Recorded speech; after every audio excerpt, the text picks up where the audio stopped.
Ladies and gentlemen, welcome to the Joint Special Operations University Forum on the Future of Special Operations Forces in Strategic Competition, focusing on the Indo-Pacific region and beyond. I am Brigadier General Retired Russ Howard, your host for this event. It's my distinct honor and pleasure to welcome you to this JSOU Forum. This is the third in a series of JSOU 4 on SOF and strategic competition. These four focus on matters relating to the use and utility of special operations forces in a competitive global environment with highly complex, complicated, intersectional, and compound security challenges. We are hopeful, actually certain, that you will gain additional insights into these interest areas over the following 2 days. We have an eclectic and diverse group of panelists representing joint, interagency, intergovernmental, multinational, commercial organizations, and a breadth of academia involved. We have an equally diverse group of participants representing numerous commands, agencies, think tanks, and academic institutions from all parts of the globe. Before we begin, I would like to cover some administrative points for this forum. First, this forum is being conducted at an unclassified level. All materials presented and discussions conducted must be unclassified. Second, this event is being recorded for future use. Your participation in this forum is consent for recording. Third, the opinions in this forum are those of the presenters and may not necessarily be the view of the United States government, Department of Defense, United States Special Operations Command, or Joint Special Operations University. Fourth, we look forward to and encourage audience participation and feedback. Throughout the forum, you can submit your comments and questions via the chat function. Please preface your question with a #Q. We have chat monitors that will push questions over to the panels and panelists at the event. We're also interested in gathering your input on the individual sessions and ask that you take a few minutes between panels during lunch or at the end of the day to provide your feedback. This can be done by scanning the session's feedback QR code displayed on the scrolling slides with a smartphone or tablet, or by clicking on the survey link posted in the chat room. Also, after the forum concludes, you will receive an email invitation to provide your assessment to the overall event.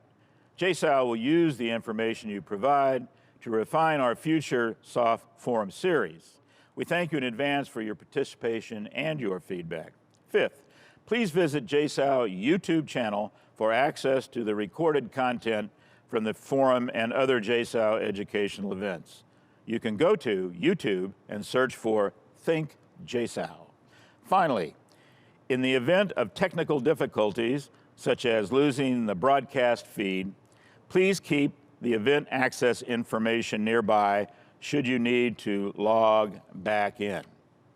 Please note that the Vimeo login requirements are the same for both days and the forums. Starting our program is Dr. Isaiah Ike Wilson III, the 6th President of Joint Special Operations University. He will set the scene, talk about compound security and how JSOU fits into adapting to the challenges that the compound security dilemma, as he calls it, presents. Dr. Wilson is a PhD from Cornell University, has 5 master's degrees, was recently the director of Strategic Studies Institute at the Army War College, combat veteran, pilot, and great all-around American. Dr. Wilson, the floor is yours, sir.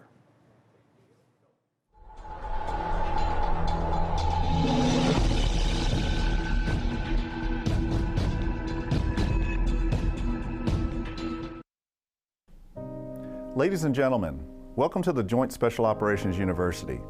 I'm Dr. Ike Wilson III, President of the Joint Special Operations University, or JSOU. It is my pleasure to welcome you to JSOU and speak with you all today about our theory of next. This is an important subject, not only for our own country's future national security and defense, but for the security, stability, and prosperity, the very solvency and legitimacy of the world system order.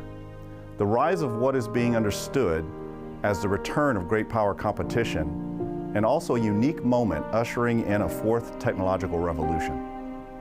These things, when combined, now disrupt the stability and fidelity of the long-standing Western liberal international order, and equally important, directly challenges American global leadership of that very order. What makes the moment so uniquely dangerous is that the nature of the threats have also compounded. Compound security threats, or CSTs, are incredibly complex, multidimensional, trans-everything, and dynamic. These compound security threats have emerged because of an inability to anticipate and address the root causes and underlying conditions, or other words, currents that fuel them. Compound threats are hard, if not impossible, to contain, and this is especially true when speaking in terms of traditional approaches to contain them. They are transnational and transregional, with the potential for metastasizing into big compound contagion wars and potential for big global-wide disruptions. Compound threats demand nothing less than compound solutions to achieve lasting and durable compound wins. And unfortunately, this environment also results in a growing tendency for coalition member states to drift towards what we call self-help solutions to their own individual security dilemmas. Doing so worsens our collective ability to see and approach what are essentially collective security problems. Limited vantage points prevent the ability to address them in collective ways. Not working together makes norming coalitions for collective security and defense all the more difficult. In the continued absence of an overall overarching governing grand strategy, the risk remains that tactical, discrete, sequential approaches to problems could actually worsen this new compound security dilemma and lead to an unintended wider conflict. To overmatch such challenges and to take advantage of the opportunities in all this, for our nation's interest, we must better understand the dynamics at play in this new security dilemma. To do what is needed is a new theory of next. So today I offer such a theory of next, compound security as our theory of next. So, to begin, we must ask, what kind of SOF does a nation need for securing a strategic, operational, and intellectual overmatch through the 2020s and outwards to the 2030s, 2040s, and even into the 2050s? Moreover, perhaps the most stinging questions for us all are, while we may be doing things right today, are we doing the right things for tomorrow? What is the fourth age and what does it mean for SOF? The Special Operations Forces, like the nation it serves, is at the threshold crossing of a next era, a new and what we at Joint Special Operations University, or JSOU, USSOCOM's Center for Soft Thinking, what we understand to be a fourth age. In fact, we may have been well beyond this crossing for many years, but are just now in a position to unpack what it means. This new fourth age is one of many compound security threats and a character of global geopolitical competition, one that is governed by a new and transformative compound security dilemma. The need to reorient the SOF enterprise for this coming next age of SOF is motivated by the unique challenges posed by a major feature of the strategic and operational environment. That being a change in global geopolitical competition, a new compound security dilemma. You can find this video and others on the Compound Security Dilemma on JSOU's YouTube channel. That was the video, Dr. Wilson. The real Dr. Wilson is our first guest today. Dr. Wilson, the floor is yours. Thanks, General Howard. Wonderful to be with you, and thanks again for playing the role of our maestro for this Future of SOF Forum. And like I said, wonderful to be with you again. To the audience, to all the participants, I'm happy to be virtually live with you this morning. And I'm going to take a few minutes to add to the last 4 minutes of the video to try to set a scene for the next 2 days consultations. Now, our Our theme today is, and for the next 2 days, is the future of soft and strategic competition. And we're going to make a specific look at the Indo-Pacific, but also beyond. Now, no scene setter is worth its value without some kind of sub-theme or at least a title. So I'm going to title this Rediscovering the Full or Fuller Utility of SOF in Force in General in Strategic Competition and Under Conditions of Compound Security. Now, to me, I see two major themes, at least, important here for setting the scene for our next 2 days of consultations. First, you've already seen the characteristics of what we call compound security threats and the compound security dilemma as our theory of next. And secondly, and most importantly, I would offer the importance of a back to the future approach to using the rise, and in this case, I'm going to try to use the rise of Imperial Japan during the interwar period as a useful metaphor for the territorial expansion of today's People's Republic of China at a time of gradual weakening of international norms. A most similar case comparison, not the same comparison, mind you, but a most similar case nonetheless. Now, the short video, again, already premiered the first and the former, so let me take a few minutes to focus mostly on provoking thoughts on this latter sub-theme. I would offer that today's tumultuous global security environment is one that can perhaps be best characterized in summary as one of converging trans-regional compound security dilemmas and a growing pathological weakening of nation states. And as some argue now, myself included, even worse, a weakening of the Western liberal international system itself, which is premised on the primacy of nation states, but nation states being under duress nonetheless. Now, the rise some offer perhaps a return of great power competition only further compounds. And again, as the short video intimated, this convergence of compounded security threats is presenting unique challenges and opportunities, specifically at very particular and historically important key border and regional geostrategic nexus locations.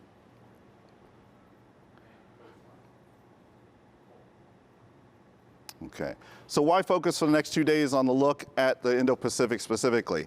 There are many reasons to do so, not the least of which being because our current and emerging policy directives and strategic guidelines direct us to do so. But the reason that I want to focus on here to set our scene is this.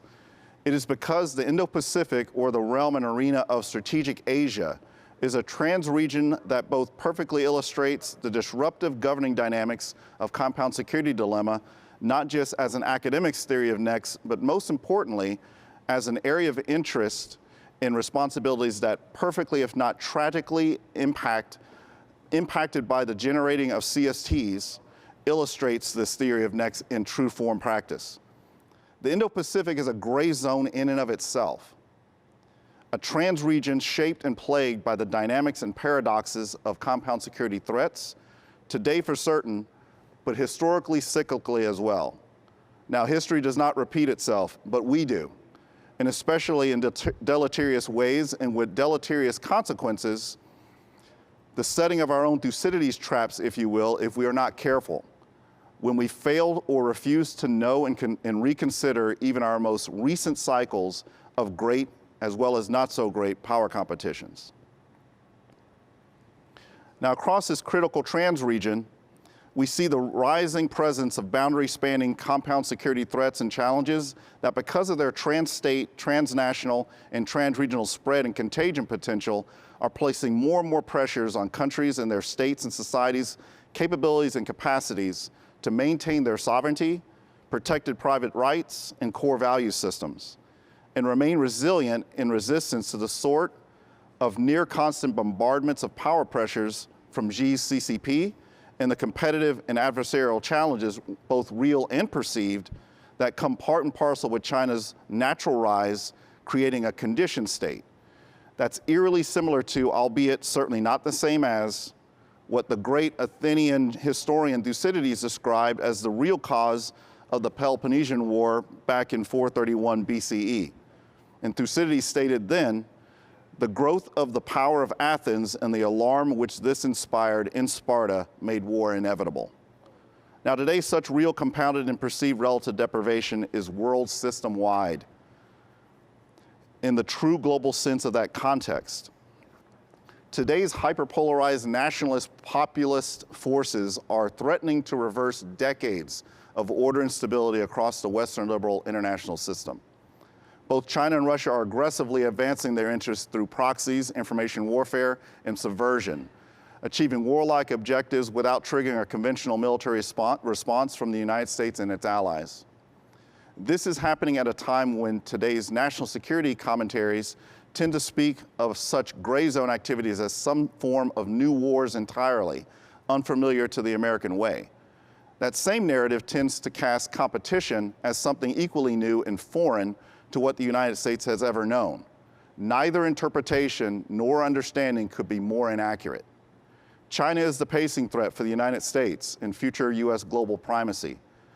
While China continues to use its One Belt, One Road initiative to gain access and influence throughout all regions of the world, China has also heavily invested in critical infrastructure to include dual-use ports at key geostrategic choke points. These actions extend well beyond the traditional Asia-Pacific sphere of influence we typically equate to China's rise, to include the significant influence that China retains on the future of strategic pivot states, such as Venezuela, demonstrative of a broader pattern of influence across the Western Hemisphere.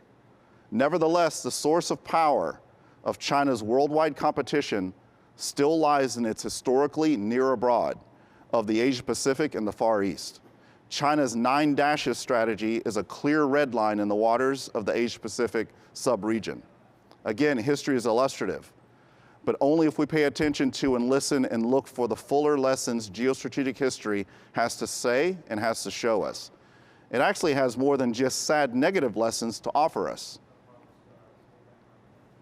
Case in point, the foreign direct investments made by the United States throughout the strategic Asia trans region for at least the previous 2 20-year cycles of rising power challengers and challenges, our build partner capacity investments in allies and partners via mechanisms such as U.S. foreign aid and assistance, security cooperation, and assistance programs, including foreign military financing and foreign military sales, IMET programs, and the like, all have proven themselves as investments that, similar to the benefits of a long-time patient investment in an individual retirement account, if you will, IRAs yielding major dividends once those investments reach maturity and come to full yield.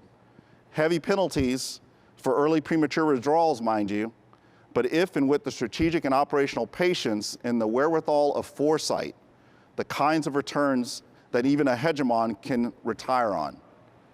This kind of back to our futures point of view, perspective, and mind view is essential, I would offer, for obtaining the sort of comprehensive understanding and readiness required to overmatch compound security threats and the CSD. Today's strategic inflection reflects a major and ongoing shift from a balance of power environment of geopolitical competition to one of greater instability and unpredictability. In essence, a return to pre-World War I geomercantilism, rife with beggar-thy-neighbor competitive behaviors that actually encourage go-it-alone and do-it-your-own-way attitudes and approaches to solving security dilemmas within one's individually perceived spheres of influence. This kind of net estimate mind view provides the type of anticipatory and prospective foresight now demanded to meet the challenge of our times and those ahead of us at the speed of needs. In short, the biggest lesson, I believe, being this one. Positional advantage is essential, but not only of the traditional physical kind, but also of the ideational and the preventive defense kind. Now, to achieve real victory today and tomorrow, we must not only take Sun Tzu seriously, but we also have to take him and his admonitions literally. We must posture, prepare, profile, and position ourselves to positions of body and mind to win short of, or even better, without fighting. This slide shows us what looks like hindsight always being much better than 20/20 vision when we get the pre-crisis investments more right than not. This next slide, and it's one build that I'll show you here in a second, is references to an earlier, most similar, again, not the same, historical cycle of great power rise and competition. Same trans-region, where the post-last war takeaways fed the sort of actions, uses, and utilities of force that ended up leaving the contenders blinded to the rise of real consequences of an imperial Japan. In fact, it is the period of what E.H. Carr labeled the 20 Years Crisis, the period between 1919 and 1939, between the so-called two world wars, with focus on the imperial power escalation ladder of attempts at cooperation in hopes of competition kept short of or below the threshold of armed conflict and full-out warfare across the Far East. It's this that paints a stark picture of the sorts of cascades and metastases of complex, complicated, and wicked power dynamics that produced the compound security dilemma accelerating into World War II. In the 1920s and 1930s, the United States had a number of interests in the Far East, ranging engagements in trade and investments in China, American missionary works representing many denominations within the region, and including claims to Pacific territories, including the Philippines, Guam, and Hawaii. The United States defended its interests in the region through a three-pronged Far Eastern policy. It included the principle of the open door, of guaranteeing equal access to commercial opportunities in China, a belief in the importance of maintaining the territorial integrity of China itself, and a commitment to cooperation with other powers with interests in the region.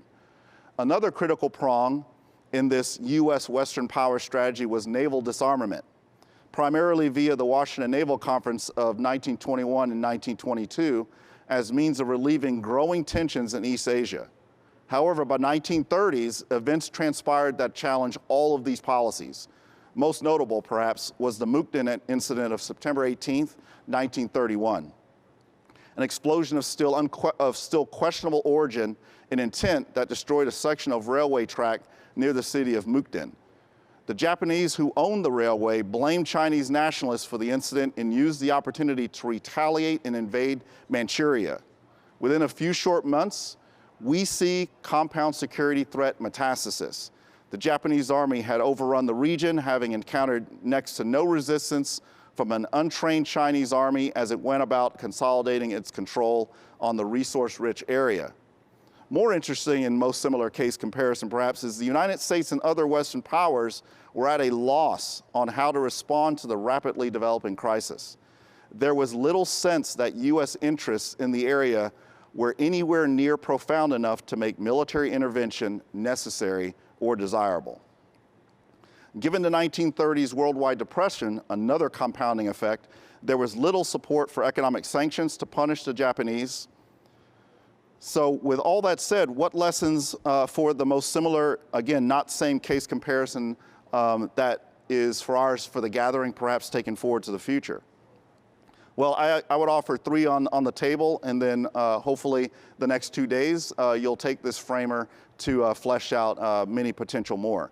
First, I would say what makes it so uniquely dangerous then and now is, again, the nature of these threats, which have all compounded, largely due to the inability to address the root causes and underlying conditions that fuel compound security threats.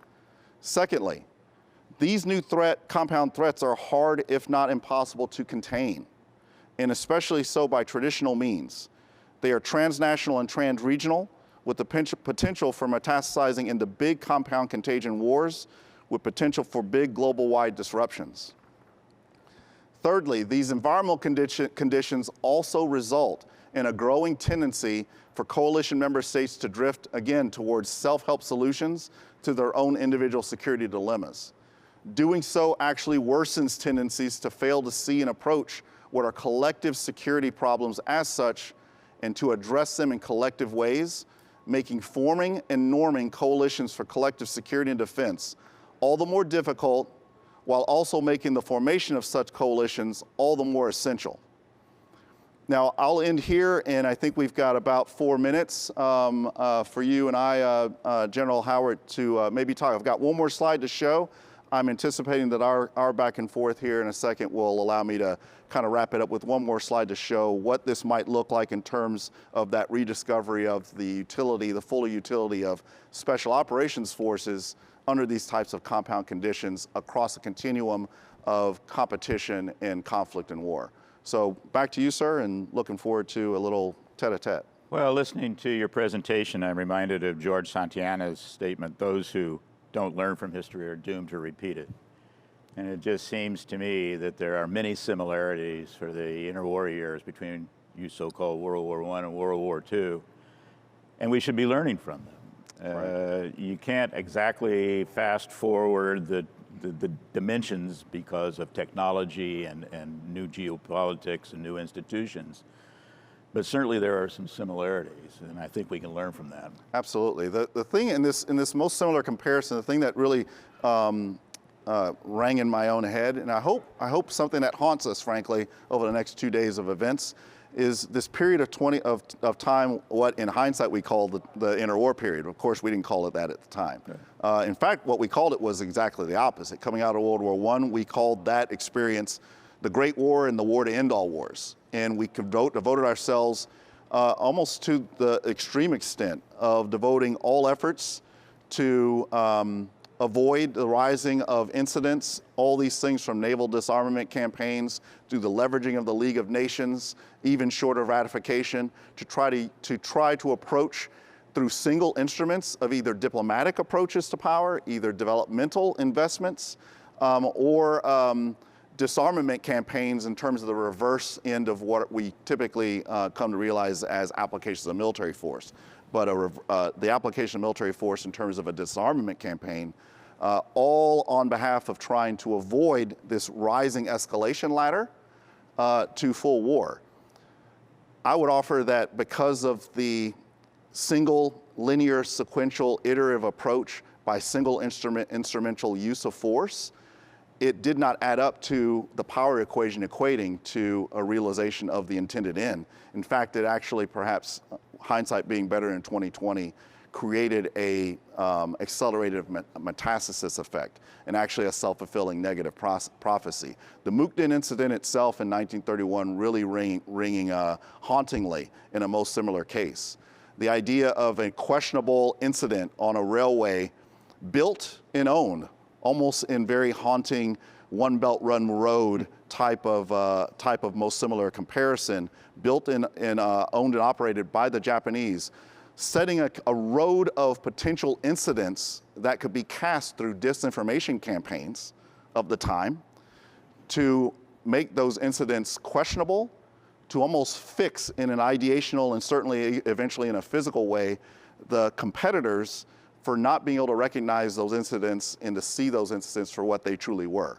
A rising escalation ladder through the series of adversarial competition, below the threshold of competition, through that threshold at an accelerated rate into full war, as surprise to all concerned. I think those parallels to then to now are something that we really need to pay attention to, and especially in regard to the role and play of information and disinformation, use of force, and how it marries to physical force.